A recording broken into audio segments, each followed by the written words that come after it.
Hello everyone and welcome back to another tutorial from Tech for Gamers. In this video, I'm going to show you how you can download and install the mudrunner game on your PC. So let's get started right away.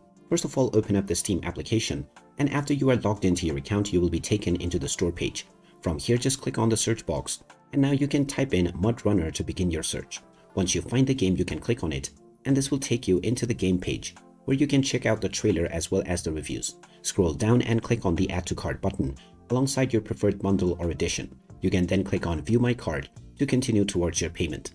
Now you can use your Steam Wallet balance or any one of the payment methods from the drop-down menu. Then just fill up your credentials, followed by your billing information. And after you complete your transaction, the game will be added to your library. You can then complete the installation in just a few clicks. And once it is done, you may start enjoying the mudrunner game on your device. So there you have it. That is how easy it is to download and install mudrunner on your PC.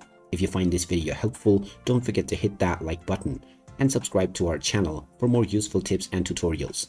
Thanks for watching, and I will see you again in the next video.